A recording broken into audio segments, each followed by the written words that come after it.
Hola, ¿qué tal chicos? Muy buenas tardes, muy buenos días, espero que se encuentren muy bien.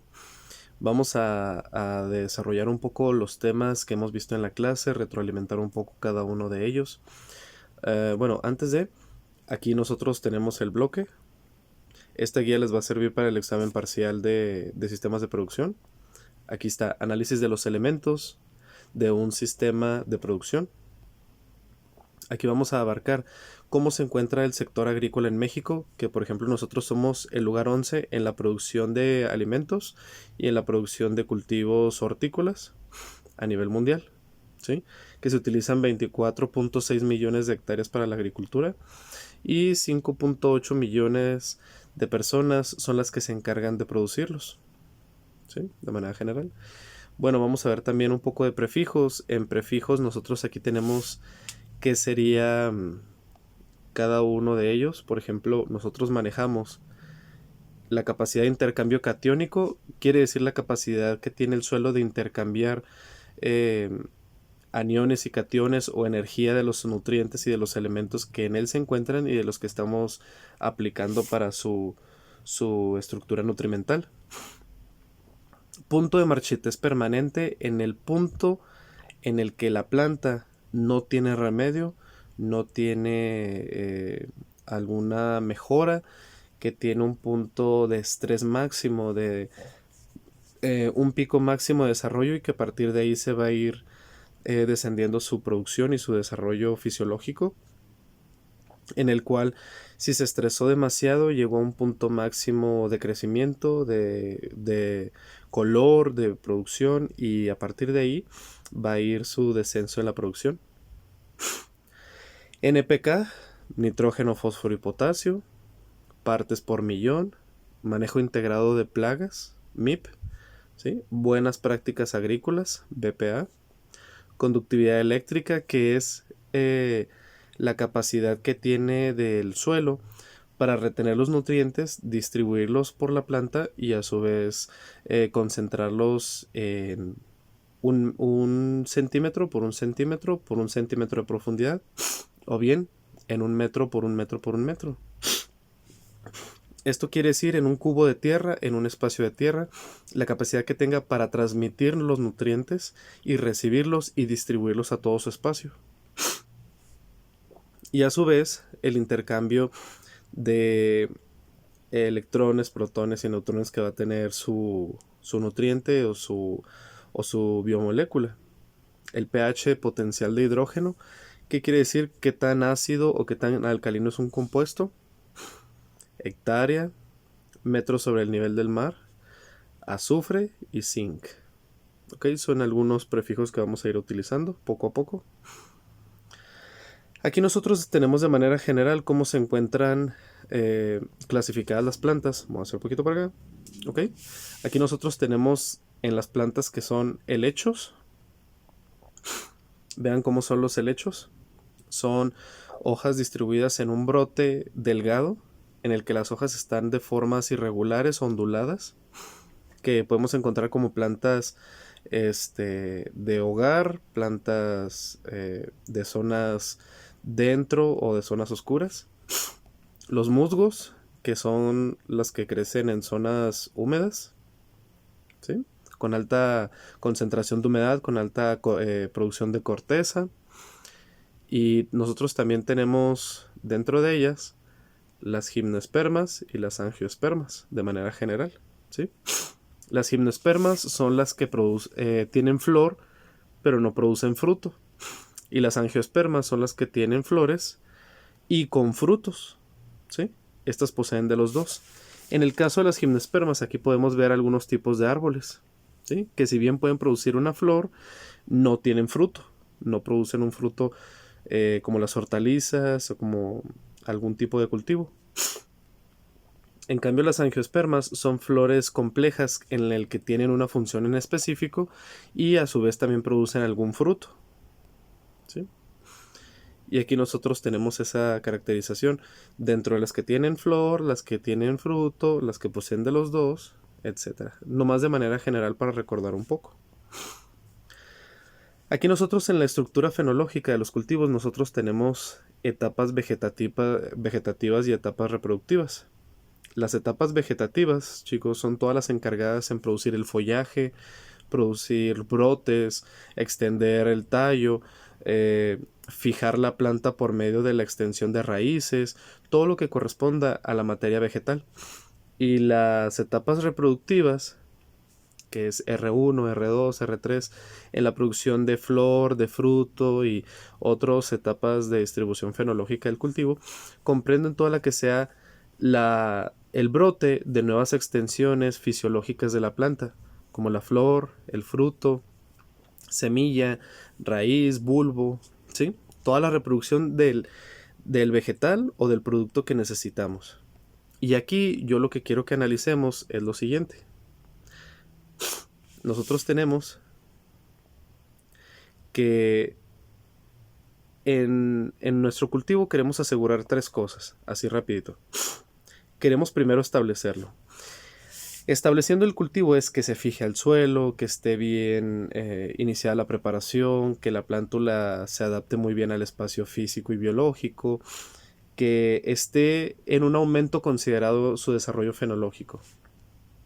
El potencial de rendimiento es que empezamos a ver una producción de follaje en su rendimiento vegetal, una producción de flor en su rendimiento de floración y un porcentaje de aumento en la producción de frutos, que es el potencial del rendimiento de fructificación.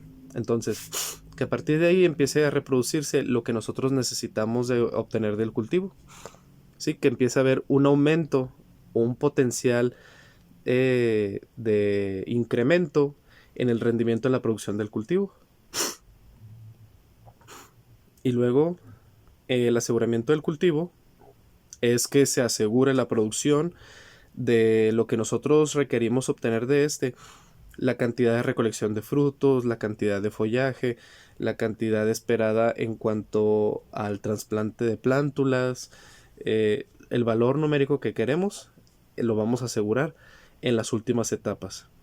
Y yo, como se los dije en clase, si ustedes tienen dificultades para identificar las etapas fenológicas y cuál es la eficiencia en cada una de ellas, conviértalo en una gráfica, ¿sí? Así se va a ir en aumento, entra en un balance y finalmente cuando cumple el ciclo, muere la planta. Todas tienen estas fases de desarrollo. Tienen secciones de picos altos, tienen secciones de balance, de equilibrio o de mantenerse en desarrollo o de punto máximo y finalmente en el cierre del ciclo. Así de simple.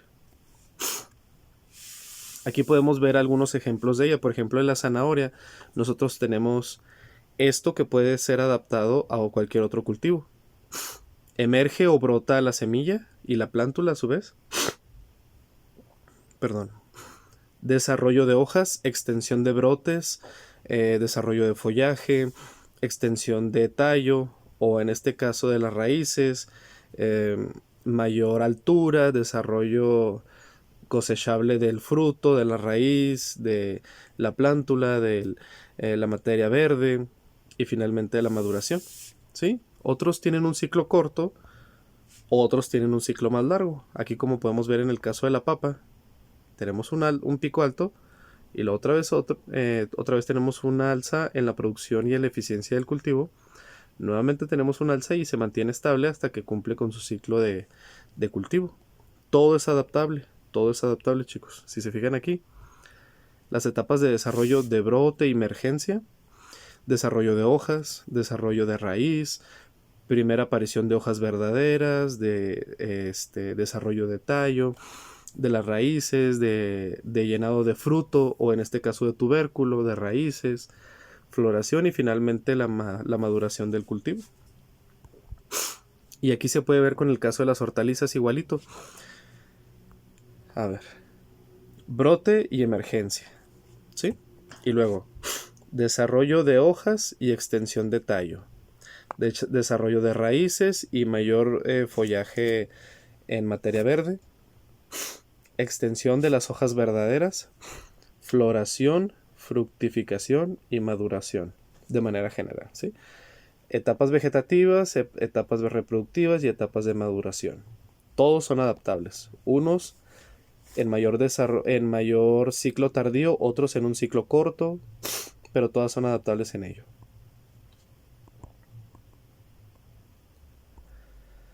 Ok, aquí tenemos en el caso del melón, de la sandía, igualito. Las etapas de desarrollo de brote, de emergencia, desarrollo de hojas verdaderas, desarrollo de tallo, extensión de raíces, extensión del follaje, floración, fructificación y maduración, igualito. Aquí tenemos una diferencia en el caso del maíz, ¿sí? En el caso del maíz, vean cómo están caracterizadas las etapas vegetativas del cultivo. Tenemos la emergencia en la VE, que es, se podría decir, la etapa cero, donde todo empieza. La primera hoja o la extensión de la materia verde es como etapa V1. La etapa V2 es la segunda hoja verdadera. La etapa 3, tercera hoja, más específica. Si se fijan, las otras eran más generales. La etapa B5 hasta la B6, extensión del follaje y de los brotes de hoja. Las hojas y luego empieza ahí a desarrollarse en las etapas vegetativas, empieza a desarrollarse un poco más el tallo, agarrar fuerza para transferirse a las etapas reproductivas, que en ellas empiezan todo lo que son la, la extensión de la espiga, la floración, el fruto, extensión y llenado de mazorca, en estado lechoso, en estado seco y finalmente la maduración. ¿Sí? Ahí vean las etapas reproductivas. Cuando es únicamente del follaje y en la otra cuando es del fruto o de la mazorca, según de lo que queremos buscar el fin o el propósito final del maíz. Ahora, habíamos hablado en clase a veces que existen diferentes tipos de agricultura en la que se puede crear una cadena de valor, en la que se puede combinar diferentes tipos de cultivo, en las que se puede adaptar un espacio, en fin, de manera general podemos combinar diferentes tipos de cultivo y en diferentes direcciones, ¿sí? Así, de manera horizontal, vertical o en secciones laterales, ¿sí? Según lo que nosotros queramos obtener como instrumento, como auxiliar de un cultivo y de otro. Si queremos ahuyentar a las plagas, si queremos auxiliarnos con los nutrientes que puede captar para el suelo, si queremos utilizarla como un fijador de nitrógeno, si queremos utilizarla como protector de materia verde, de materia seca, de materia terrestre, etcétera, ¿sí? Hay muchos que ahuyentan a diferentes plagas, hay muchos que mantienen la humedad aparente del suelo, etcétera. Entonces todos tienen diferente función, pero lo que se pretende es que sea una agricultura de conservación que pretenda conservar los valores que ya tengo en el suelo y en la planta. Eso es lo que se pretende. ¿Sí? Ok, para nosotros tener un buen desarrollo de la planta, necesitamos fijarnos en la relación del agua, del suelo, de la planta y de la atmósfera. En el caso del suelo, de manera general, 2-3% más o menos, ¿sí? Ascendente en cada uno de los valores, pero de manera general tenemos que tener estos valores en un suelo ideal.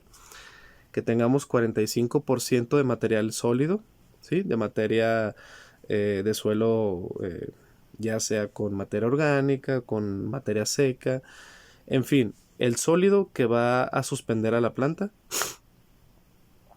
Tenemos que tener una oxigenación del 25% en el suelo, que esté bien un suelo poroso, que esté un suelo oxigenado, que esté un suelo húmedo y que no esté compactado.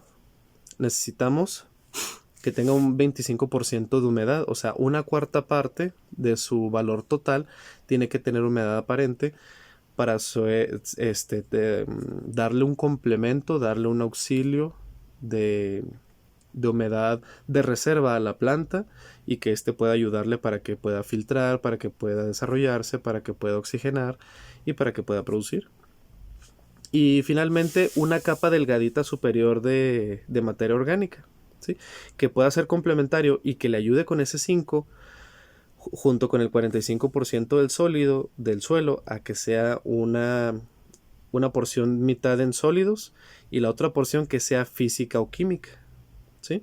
Entonces ahí se van a ir complementando los factores de los elementos: agua, suelo, aire, ¿sí? Material orgánico, etcétera.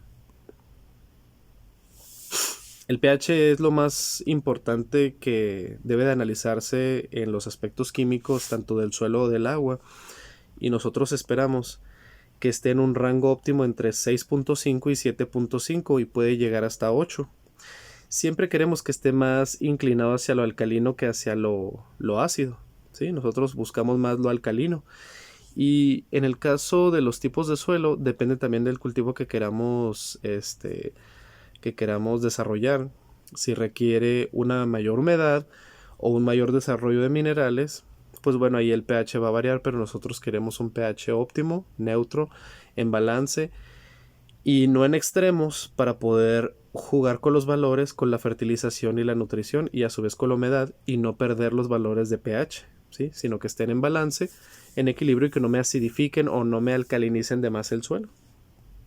De lo contrario, tendríamos que modificar la capa de suelo y modificar la estructura orgánica del suelo. Y aquí están algunos parámetros que nosotros podemos utilizar.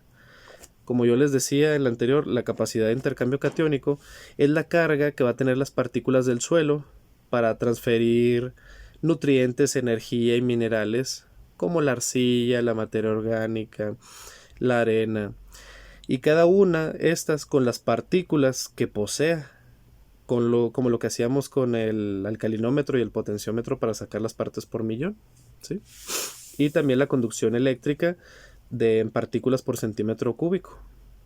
La materia orgánica con residuos secos estructurales en el suelo y con valores complementarios para que tenga una capa de nutrientes, una capa de reserva, una capa de suelo y una capa de arena. Todas las capas que debe de tener para abastecer a la planta, o de un espacio físico en el que se pueda fijar una reserva de nutrientes, una reserva de minerales, una reserva de humedad, etcétera. Cada una le va a dar una característica. Por ejemplo, en el RAS es la absorción de los sólidos, también la concentración en cuanto a los valores del agua, cómo se infiltra, cómo se purifica, cómo está oxigenada, los espacios vacíos, por qué elementos o por qué compuestos están tomando ese valor dentro del suelo, ¿sí?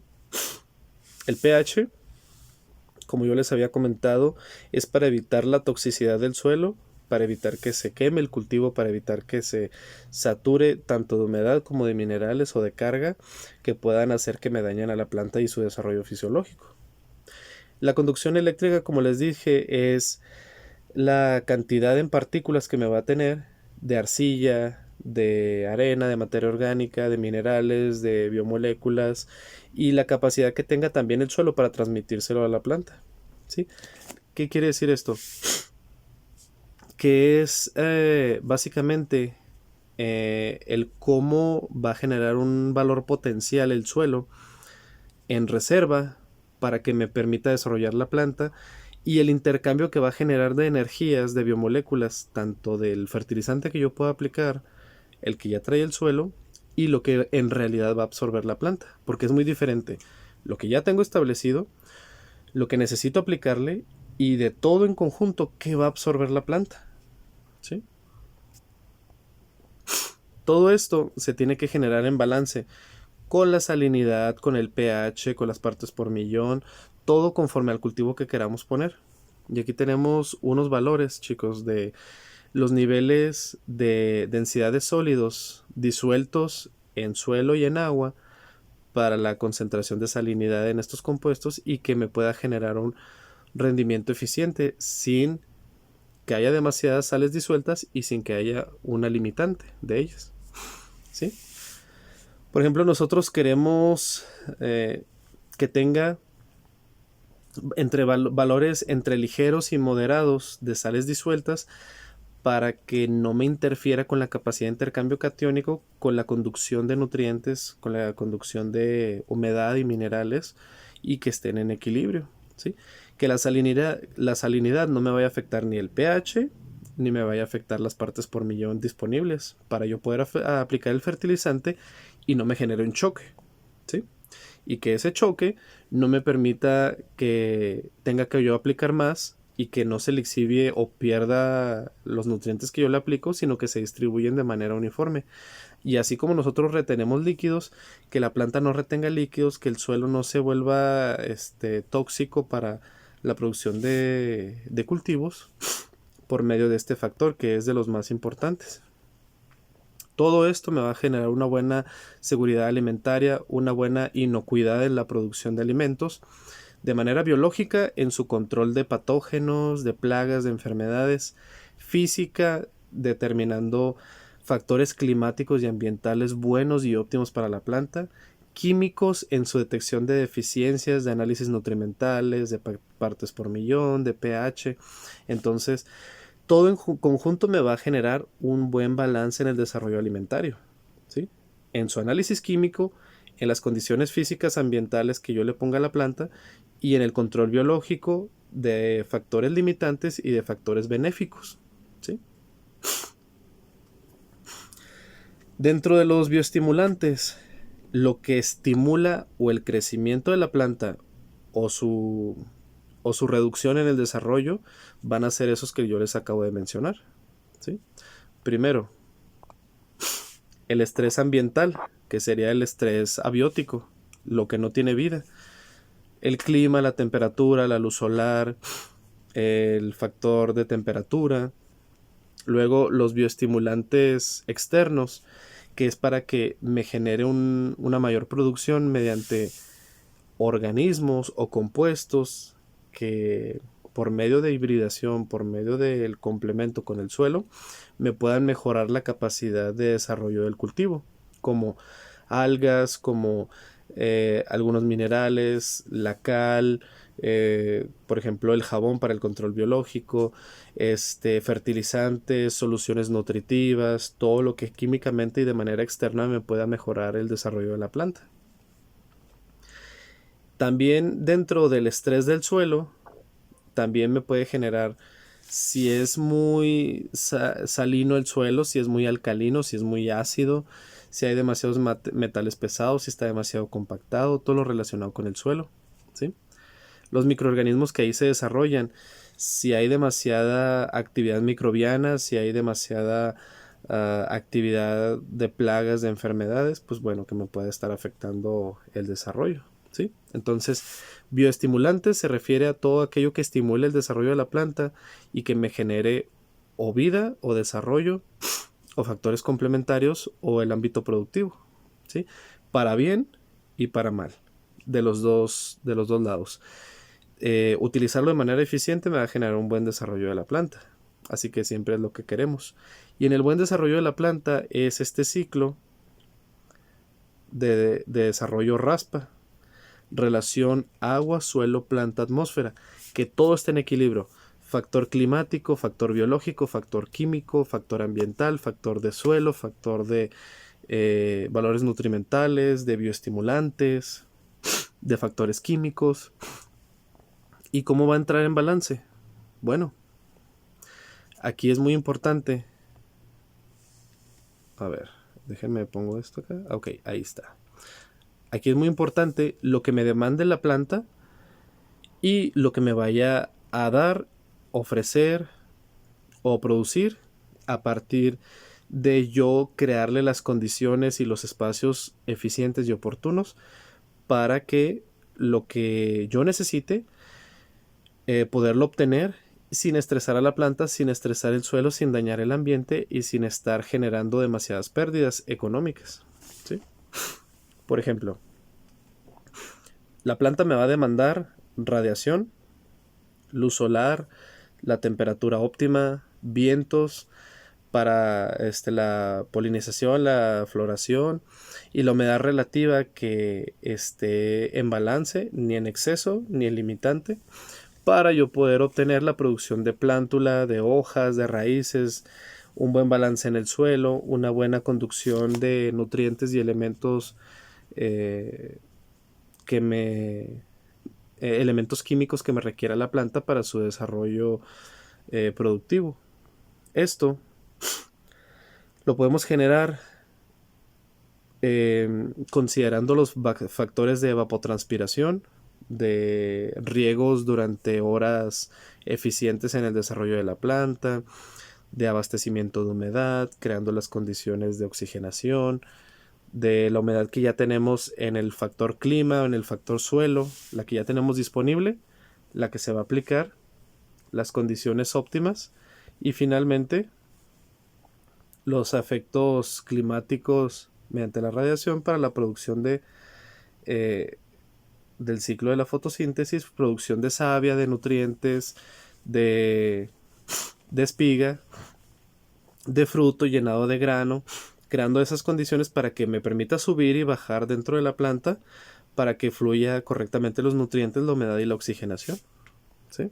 Prácticamente es un poquito más específico de lo que ya había explicado anteriormente, pero es lo mismo.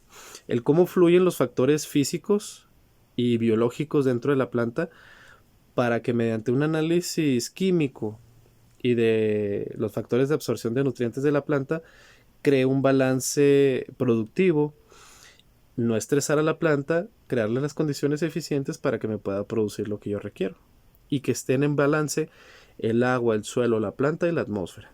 Así de simple. Aquí tenemos una tabla que esta la vamos a ir repitiendo constantemente todas las clases para que vean en qué manera se pueden absorber los nutrientes de la planta o de qué manera los pueden descomponer para su utilización en cada una de las etapas vegetativas y reproductivas. Por ejemplo, cuando un compuesto está oxidado, para que éste pueda ser más fácil en su absorción, cuando está acidificado, que viene o en sólido o en líquido, o bien que venga como mineral complementario disperso o disuelto dentro de los mismos fertilizantes y micronutrientes. ¿Sí? Quiere decir que venga como mineral en baja cantidad y como complemento en el fertilizante, cuando a veces en fertilizantes tenemos por ejemplo nitrogenados y que nosotros tenemos algunos micros en el fertilizante de forma disponible, entonces estos me van a generar un complemento y pueden estar de manera directa o indirecta. Directa es cuando ya están en la solución e indirecta es cuando los adicionamos de manera externa. ¿Sí? Entonces, oxigenados en forma gaseosa, en forma sólida, acidificados en forma líquida o bien como aditivos, como complementos o de manera directa o indirecta en la sección del medio, ¿sí? Con los micronutrientes. Ok, a ver. Bueno, aquí nosotros tenemos los cálculos de fertilización, los ejercicios que hemos desarrollado en base a lo que hemos visto en clase. Nosotros vamos a buscar densidad de plantas, cálculo de fertilización y balances nutrimentales. Para no hacerles tan largos los videos, hasta aquí llegó el de los conceptos. Les voy a grabar uno donde vengan todo el desarrollo de los ejercicios que hemos venido viendo, como estos de aquí, ¿sí? Como todos estos. Entonces, los invito a checarlos, todos estos, para que no saturarlos todo en un solo video, que los podamos ir desarrollando poco a poco y que sea más fácil su entendimiento, ¿ok? Porque nosotros ya en este video llevamos más de 20 minutos, entonces fue puro concepto. En el siguiente van a ser ejercicios prácticos, como todos estos, para irlos explicando de uno por uno, ¿ok? Y no saturarlos tanto de información, porque sí es muchísima, ¿sí? Así que yo me voy a saltear hasta la parte que entramos con las deficiencias de la planta. Este cuadro les va a ayudar muchísimo, muchísimo, chicos. En este cuadro nosotros vamos a ver dónde se van a localizar las deficiencias y de qué nutrientes. Por ejemplo, podemos tener que en las hojas viejas, en las primeras que aparecieron de la parte inferior, en las hojas nuevas, que fueron las últimas que salieron de la parte superior de la planta, que se pueden presentar en las dos secciones, o bien que se presentan nada más en los brotes y en las yemas de la planta. Nosotros vamos a ver, por ejemplo, en el caso de las hojas viejas, de manera importantísima se puede presentar los bioelementos con mayor peso, con mayor concentración y que son los macronutrientes. nitrógeno, fósforo, potasio, magnesio, y ahí entra como adicional el molibdeno, ¿sí? Pero nosotros nos vamos a centrar en NPK y magnesio. Cuando tenemos nosotros, aquí lo voy a ampliar, cuando nosotros tenemos manchas de necrosis, de secado, de oscurecimiento de la planta, o manchas amarillentas, también nosotros podemos tener en las manchas ausencia de potasio y de molibdeno, con manchas necróticas oscurecidas. Sin manchas necróticas, pero que tengamos un deterioro en el color, por ejemplo, que se ponga amarillenta, que en los vértices se ponga decolorada y se ponga con dobladuras, vamos a tener ausencia de nitrógeno, de fósforo y de magnesio, ¿sí? En una son necróticas oscurecidas, en otra es de coloración, ¿sí? Y luego nosotros tenemos en este otro. En las hojas nuevas vamos a tener ausencia de estos elementos. En las hojas de la parte superior de la planta, en toda la sección de arriba, vamos a tener las nervaduras verdes como un verde, ¿cómo decirlo? Como de que está aquí, como a ver, las nervaduras verdes, como ¿sí? Vamos a tener ausencia de fierro y de manganeso. Y cuando nosotros tenemos las nervaduras amarillas, más amarillentas, como en esta otra que está acá abajo, ¿sí?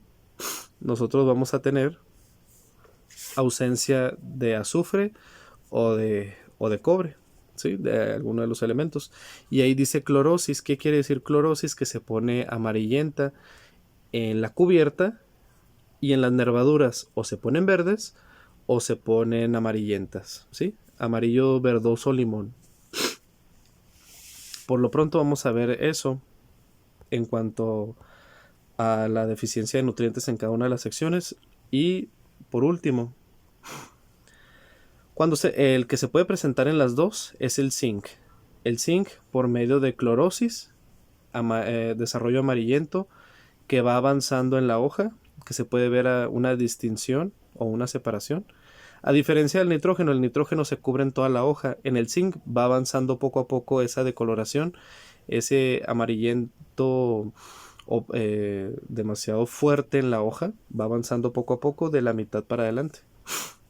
Y lo que se presenta en la deficiencia de las yemas y de los brotes es el calcio y el boro.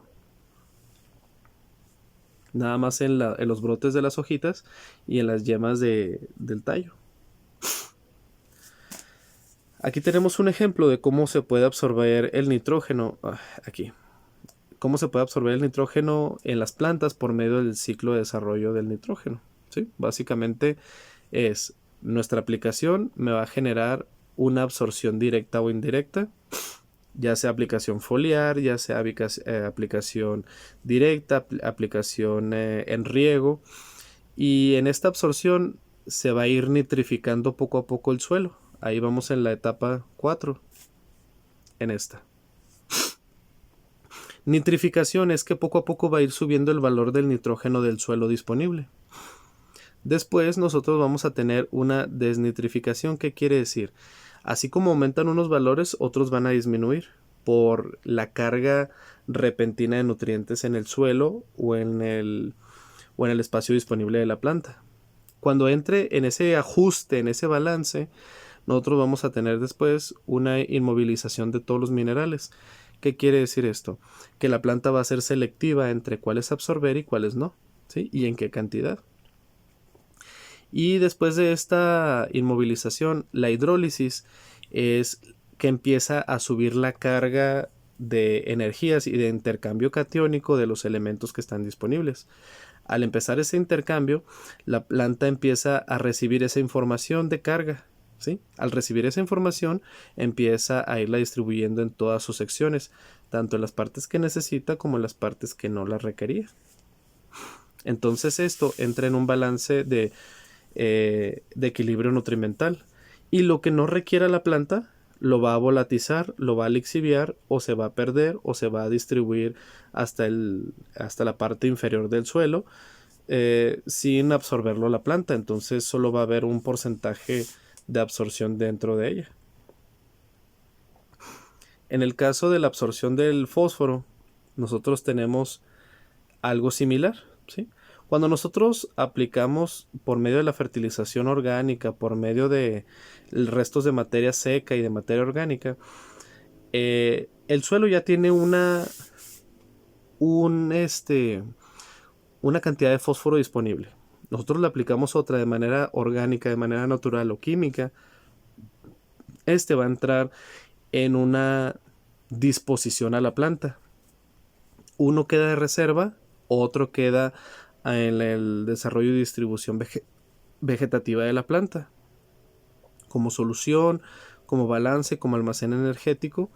Y esto por medio de fosfatos, por medio de oxidación, por medio de la absorción de minerales y de nutrientes y de materia orgánica, a su vez permitiendo que este valor, ¿sí?, este valor sea distribuido de manera uniforme en la planta conforme a los valores requeridos por ella y por en la etapa fenológica en la que se encuentre y el requerimiento que tenga en cada una de ellas, ¿sí?, creando unas condiciones buenas de pH, de oxidación, de humedad y de fósforo disponible en el suelo.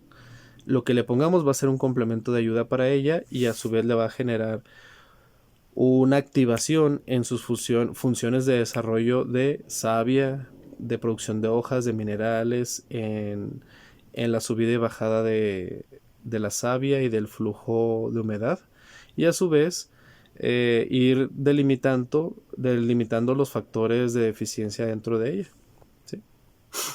Básicamente, lo que ya está en el suelo es una cantidad disponible, es una cantidad aparente. Lo vamos a complementar con un factor externo del fósforo, ya sea de forma orgánica o de forma inorgánica.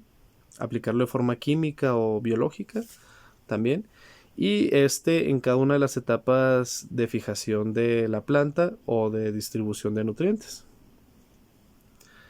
A su vez, el potasio también ejerce una actividad muy importante dentro de la planta de intercambio catiónico. Aquí se puede ver el ejemplo. Cuando tenemos valores de intercambio en los que se pueden combinar lo que ya tengo y lo que me falta por aplicar. Que este umbral de valores nutrimentales, si no entendieron con lo anterior, con esto entienden. Con ese umbral de aplicación de nutrientes, con lo que ya tengo y lo que voy a aplicar, que me sirva de manera eficiente en la absorción rápida de la planta, en la distribución de nutrientes y en la dispersión del balance biomolecular de los fertilizantes, de los factores biológicos y de los bioestimulantes, ¿sí? Como ahí dice, aprovechar lo que está disponible, los factores que le puedo complementar y perder la menor cantidad posible de nutrientes en el suelo, no toxificarlo y ni saturar a la planta ni limitarla de ello, ¿sí? De manera general, aquí, para que vean la disposición general, es hacer un análisis de lo que ya tengo para poderle complementar con la cantidad que me hace falta y a su vez que la planta lo pueda absorber en la etapa que me genere mayor rendimiento. ¿Para qué? Para aprovechar en la etapa en la que está, si es de desarrollo vegetativo, si es en la etapa reproductiva, meter ahí ese flujo de nutrientes para que me pueda beneficiar a largo plazo y no en una etapa donde no la vaya a absorber en mayor cantidad. Si por ejemplo en una etapa me absorbe el 60% y en otra me va a absorber el 80%, me conviene más aplicarla en la del 80% para que sea más eficiente el gasto que voy a hacer, ¿sí? Y aparte el análisis que voy a hacer para que me absorba esa cantidad de nutrientes que ya están disponibles en el suelo. Eso es lo que se pretende de manera general. En cuanto a conceptos, esto es todo, chicos. Voy a pasar a lo de los ejercicios. Les recomiendo que lo vayan checando poco a poco, tomen anotaciones, captura y váyanme diciendo si se van generando dudas. Esto compleméntenlo con lo que ya se ha visto en clase. Yo quiero que lo hagan simple, que lo relacionen de manera práctica y sobre todo que sea de manera colaborativa y que se auxilien con el material escrito en clase. ¿Sí? Yo sé que les va a ir muy bien. Cuídense mucho. Cualquier cosa y cualquier duda estamos a la orden y les deseo mucho éxito en sus proyectos de hidroponía. Saludos y excelente tarde, excelente noche o bonita mañana cuando lo estén viendo. Bye, cuídense mucho.